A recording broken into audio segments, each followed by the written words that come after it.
Heureux de vous retrouver pour la tranche info en direct sur votre antenne Canal 10 Télévision, avec au programme de cette soirée Info 10, le journal local et régional qui sera suivi du Focus, une heure de débrief sur l'actualité locale. Et ce soir, je recevrai entre autres Nicolas Semar, le directeur du Cabana Beach, qui, vous le savez, fait l'objet d'une fermeture administrative de 4 mois pour non-respect d'un arrêté à propos d'une soirée le 31 décembre dernier.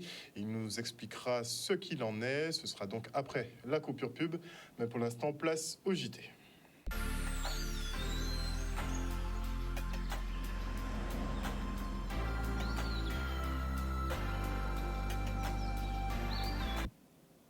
Nous sommes le mardi 7 janvier 2023 et vous vous en êtes sans doute rendu compte.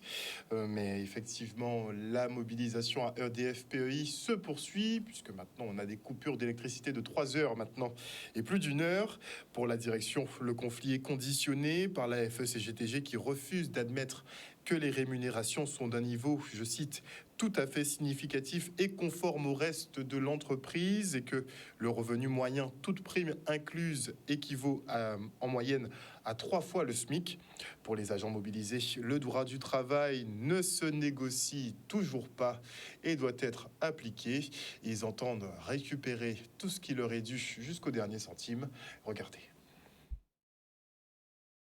Sur la continuité de la grève par rapport aux différentes revendications, pour ce qui est du droit, l'application du Code du travail, aujourd'hui, avec les autres salariés qui sont en grève par rapport à la retraite, nous nous sommes mobilisés autour de notre centrale déjà. Et il y a une partie aussi qui iront directement sur les différentes manifestations. Et aujourd'hui, nous voulons perdurer dans cette grève parce que notre employeur ne veut pas entendre raison par rapport à l'application du droit. Notre employeur, on a fait rendez-vous il y a de cela une semaine avec lui à la table de négociation. Il ne s'est pas présenté à la table de négociation. Donc, du coup, nous attendons qu'il revienne à la table de négociation. Parce que nous savons que nos revendications sont justes. Et qu'aujourd'hui, nous sommes là et on va perdurer dans cette grève jusqu'à ce qu'ils reviennent sur la table de négociation.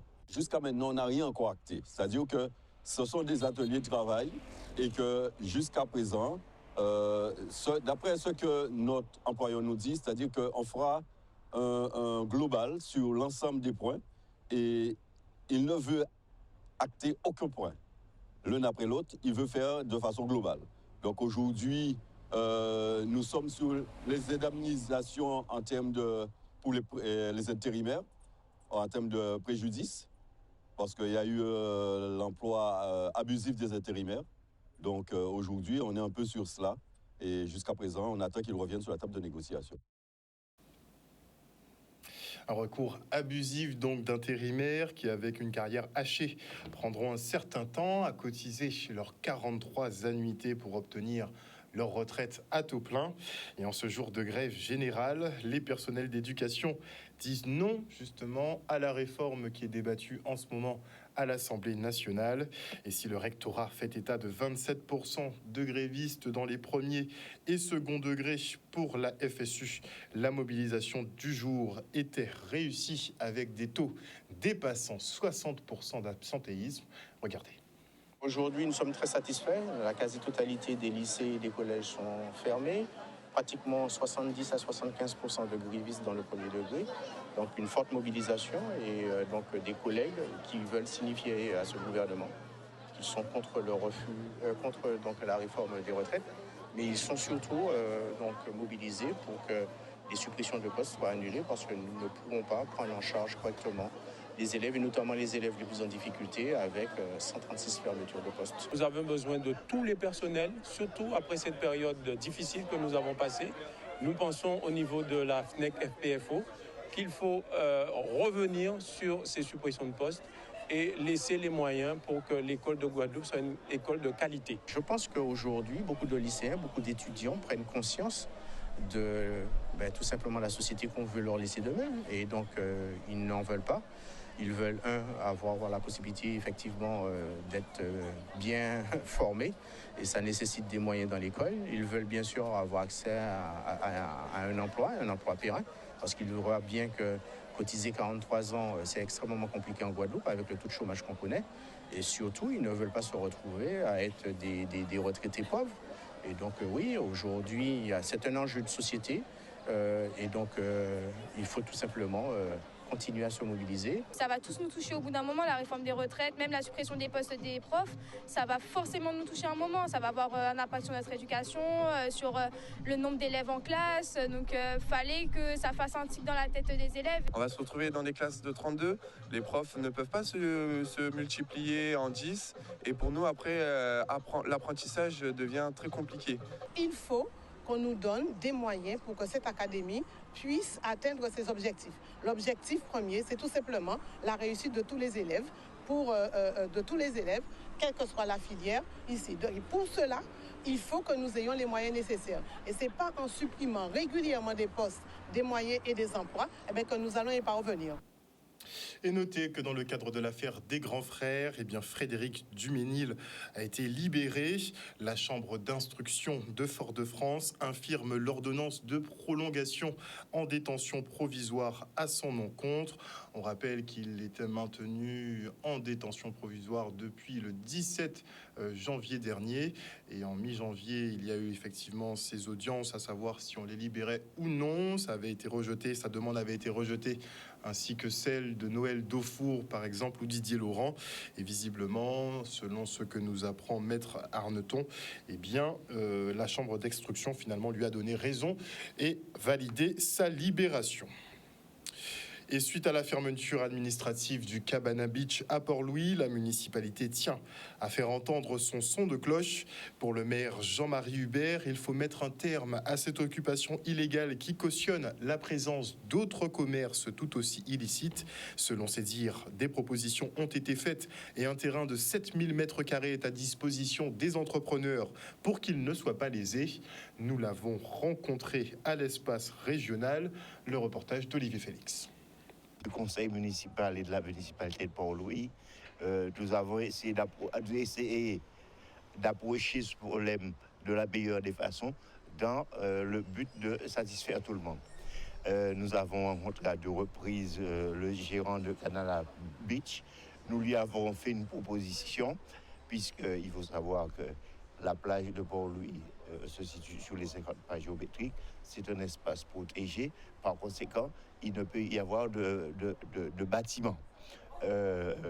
La convention n'avait pas encore été signée entre l'État et la commune de Port-Louis. Elle est arrivée à échéance depuis 2017. Et à ce jour, nous venons tout juste de recevoir cette convention qui doit être tripartite. L'État, la commune et la DRFIP.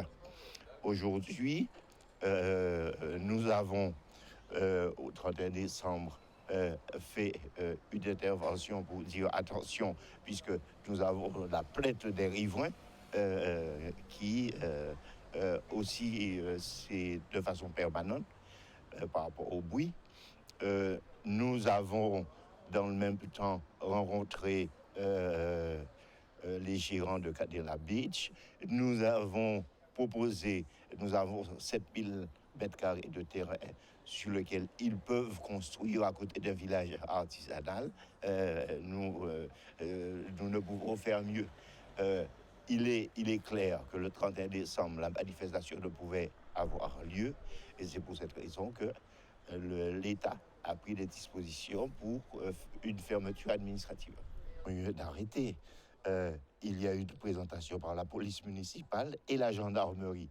Ils ont refusé de prendre l'arrêté. L'arrêté a été transmis par la commune, aussi bien par mail que par lettre recommandée. Mais il faut savoir aussi qu'à partir du moment où le gendarme donne lecture de l'arrêté, l'arrêté prend ses effets. Qu'ils disent, c'est de bon ton qu'ils disent qu'ils n'ont pas reçu. Toujours est-il, la commune l'a envoyé par courrier recommandé ainsi que par mail. À ce jour, nous n'avons pas reçu de retour. Mais suite à notre dernier échange, nous leur avons proposé un lieu, un espace de manière durable pour qu'ils aient une activité pérenne. Toute la plage va être libérée puisque c'est un espace protégé et nous avons, dans le cadre de la restructuration et le projet Océan, nous avons envisagé un espace dédié à l'ensemble des commerçants qui se trouvent aujourd'hui sur la plage. Tout comme nous avons prévu aussi un parking de 400 places surveillé qui sera aussi en dehors de la plage. Et on enchaîne avec un sujet plus léger, l'élection de Miss et Mister Carnaval 2023. Et on adresse nos félicitations à Fanora Lubino et Melvin Anne-Rose. La Miss Carnaval 2023 et Fanora. Et la première défi. Je suis content avec mon équipe, mes collaborateurs, mon bureau. Très belle manifestation chez les princes, le prince et la princesse. Très belle manifestation chez les seniors aussi, enfin les grands, les adultes. Magnifique. Ça s'est bien goupillé. Ça a été un peu long parce qu'il y avait 2 manifestations organisées, mais dans l'ensemble, ça a été.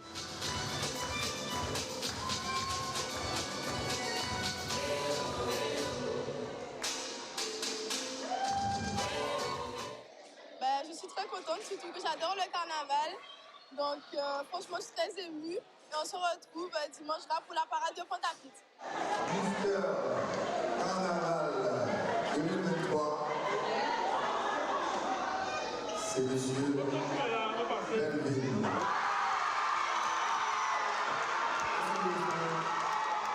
Pour moi, être Mister, c'est avant tout savoir montrer que Waka est toujours présent, même pour les 30 ans de Waka Chiribane cette année.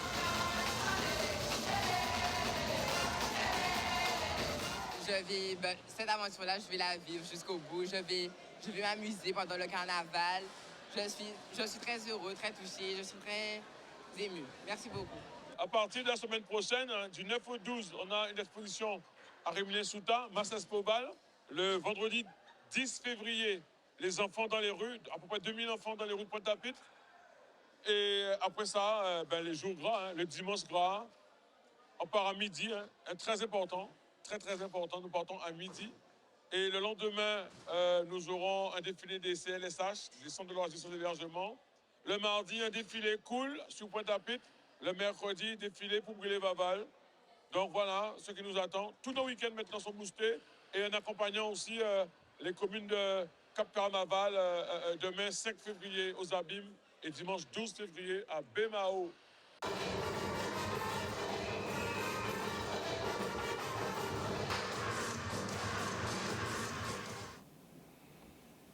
Et voilà, chers téléspectateurs, nous sommes arrivés au terme de ce journal. Rappel d'une information importante, à savoir que dans l'affaire des grands frères, Frédéric Duménil, alias Boina, est libéré aujourd'hui, puisqu'effectivement, son avocat, Eddy Arneton, a communiqué sur la décision de la Chambre d'instruction de Fort-de-France qui infirme l'ordonnance de prolongation en détention provisoire à l'encontre de son client, qui, je le rappelle, était incarcéré depuis le 17 janvier dernier. Il reste encore 2 grands frères placés en détention en Hexagone. Et on attend de voir effectivement le dénouement pour leur libération à venir dans 6 mois ou peut-être plus rapidement dans les jours qui viennent. En tout cas, une bonne soirée à vous à l'écoute des programmes de Canal 10 Télévision. Merci pour votre fidélité. N'oubliez pas que chez nous, vous faites l'information que nous diffusons. Le JT revient demain à 18h30 et je vous fais plein de bisous.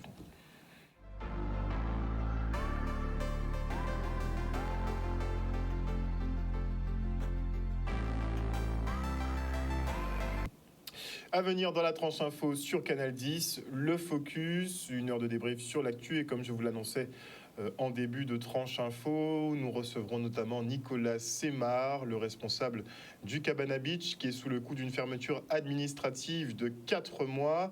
Il y a un conflit effectivement entre ce restaurateur, cet entrepreneur guadeloupéen, et pas forcément la municipalité port-louisienne, mais peut-être plus l'équipe du maire en place. Il nous expliquera en tout cas ça plus en détail, à savoir que la municipalité aussi a quelques griefs à son encontre, donc on va opposer un peu ces deux versions. Vous pourrez intervenir au 96 10 10 si vous êtes riverain de Port-Louis, si vous voulez participer à l'émission pour donner votre avis, ce sera sans aucun souci. Désolé, j'ai pas ouvert mon appli suffisamment tôt. En tout cas, je dis bonsoir à tous les internautes qui nous suivent et à vous qui êtes devant votre petit écran. On se retrouve tout de suite après la pub et on parle de l'affaire du Cabana Beach.